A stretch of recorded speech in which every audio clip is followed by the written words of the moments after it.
What's up, everybody? It is that guy Jordan, and I'm back again with a new video. Before we get started, yes, we are going to do a giveaway, and I'm probably going to up the stakes just a little bit and everything. I will explain more once we get more into the video and everything. So just sit tight, and I will explain more later. But for right now, let's get started. This video might take a little bit longer because I have a lot of things that I want to cover, but bear with me and enjoy the ride. First and foremost, prayers go out to Lebanon right now because of that big explosion that happened in Beirut. Holy shit, that explosion was big. It was big. It was epic for no reason, and I don't know, that was crazy. And so I feel bad for those people that felt it, and I hope they get together on that stuff. The other thing is that the black family that was pulled over and put on the ground and everything, there was a 6-year-old that was put on the ground. Come on, you got to do better. I feel like as a cop in America, I feel like you could just pretty much get away with anything you want here. In certain countries, like I forgot what country it is, but one country makes you go through like a 2-year program to become a police officer. Maybe that's what we need. Maybe instead of going through like a 6-week and 8-week program and everything, even the military has more self control than the police. Like in the military, you're not allowed to take a weapon from somebody until you're threatened by them. But here you can just shoot on sight and just say, I feel threatened. I feel like no, there should be more accountability, and I think the racial profiling does need to stop. Whatever black people has done to you, white folks that are in the police force, whatever you think you know about us and everything, it needs to stop. So yeah, that's just the real right there. But most importantly, though, for today's videos, I want to talk about the importance of um, the family you create. I know that, like for me personally, I have a hard time of letting people in and everything. Just because of some fact that my family has not been the best. Like I did not have the best family union. For people out there, you might have gone through the same as me. And right now, the only people that I have in my corner for family wise is my mom and her husband, my grandpa, my auntie, and a few others. But to really depend on anybody, it's really hard. And that, like in the last couple of years, I've really tried to depend less on family and everything for like moral support and guidance and everything, because I felt, it was, I don't know, I felt like something was I don't know, I just felt like something was missing. And then, come along the friendships that I've created, and the brotherhood that I've brought about myself and everything, it's what's changed me into being a better man and a better person throughout these years. You know, meeting different types of people in your life, you always want to stick around. You always want certain people to stick around in your life and everything. And the notion says if you're friends with somebody more than a couple years, then you become lifelong friends and everything. And I want to believe that with the friends that I have, like the friends that I've created. I've known them for very long times, and I've learned a lot from my friendships and the friendships that, the small group of friendships that I've formed and everything. My grandmother used to like preach at me and everything. She was like, "You only need a couple friends, a couple good ones," and I have that. I don't have a big circle, but my circle is big enough to where if anything goes down, I know I have their backs and they have mine. And you know, I really appreciate that from these last couple of years, because honestly, after my incident in 2016, I could have really went off the deep end if it wasn't for my friends and meeting these people. But they've always been there for me. They've always helped me out in situations where um, I didn't know there was going to be days where I didn't know what was going to happen the next day, or if I didn't do this, but my friends were always there to help me.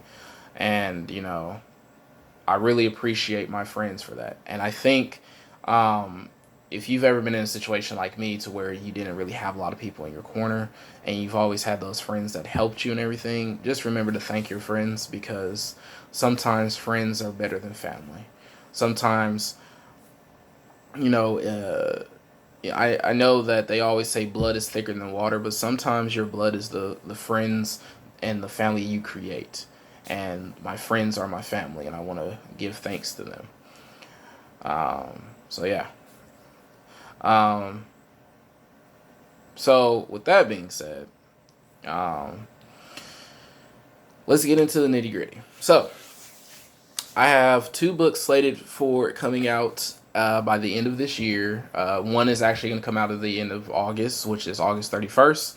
Honey 2, which is going to be a full-blown erotic story book. So if you're into erotica, that is literally all it's going to be. It's just different stories about erotica. So there's that. I'm very excited that I'm able to release this in such a manner and everything.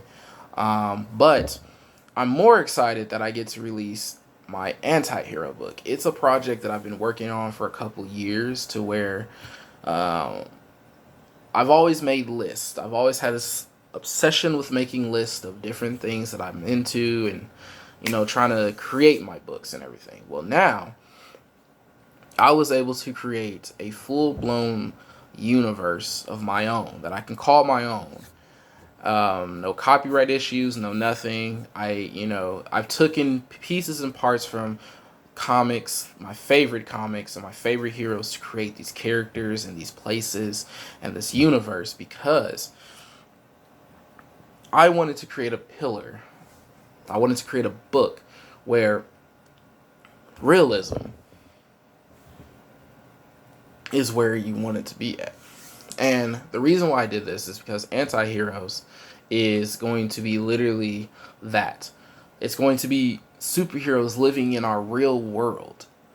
You have those different types of aspects where, like, different stories tell, like, hey, what if a superhero lived in the real world? But you don't have it from a real world perspective. We've always made this about a more cosmic threat and everything, which there will be in my book, but the real world is also dangerous for people with abilities. Like, I watched this movie with the guy that played the Green Arrow on the CW, and it was about, people that lived in fear of people with supernatural abilities, and if you use these abilities, it's illegal, and they put you in jail for it and everything. See, that's the type of aspect I want to go with. Like, like, how do we get people to understand something that they don't understand and everything?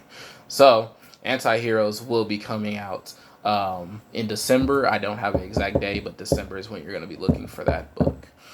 So now let's get into our nitty gritty, into my contest right now. So I jumbled back and forth by how much it's going to be and everything, but you know what? I came up with a perfect price. So right now I'm going to run a contest for anyone that has read Honey, my first one, my very first book. If you read Honey, then you might get this question right and you might not, but who knows? The first 3 people to answer this correct question will get $50. Like, I will Cash App you $50, Venmo, PayPal, $50 to your account. You will also be able to create a story for my new book that's going to be coming out next year, Honey Part 3. So, so $50 and a chance to be in Honey 3, which you will be paid for as well. So, if that's not incentive enough, I don't know what is. But anyways, let's get started with the question. So, the question I have for you: which story in Honey 1 did I enjoy writing the most? And so there's 2 parts to this question. So which story did I enjoy writing the most? And for that same story, which story had the highest rating when I first published it on a story website that I published it on? So there's a 2-pronged question here. So it's the same story. It's not a trick question. It's the same exact story. It's one of my favorites that I've ever wrote. But which one is it? So I'm going to read off the stories that you have to go from. So you can pick New Year's Eve party, business becomes pleasure, welcome home, make love, or Puerto Rican romance. Out of those 5, which one was my personal favorite that I wrote? And which one got me the highest rating on the story website that I published it on? That is the question. And I'm not going to tell you which website I published it on. So if you want to try to go out and find those stories, best of luck to you. So that is all I have for you folks. I hope you guys win the competition. I will be posting this question as well with my video and everything, so you guys can see the answers and everything. I will also be dropping my Snap, Insta, Facebook, all that, so you guys all have my information for people that don't follow me on social, so you can answer this question. So, like I said, once you guys answer this question, I will reveal the winners on, let's see, what day will that be? August the 26th was when I reveal the answer and the 3 winners. So 3 people have a potential chance of winning $50 and a chance to be in my next book to get additional money, because I'll be paying you royalties from what I earn and everything, blah, blah, blah. So, good luck to y'all. Anyways, thank you guys for listening. It's been real. I'm that guy, Jordan. Peace out. Stay safe. Be humble.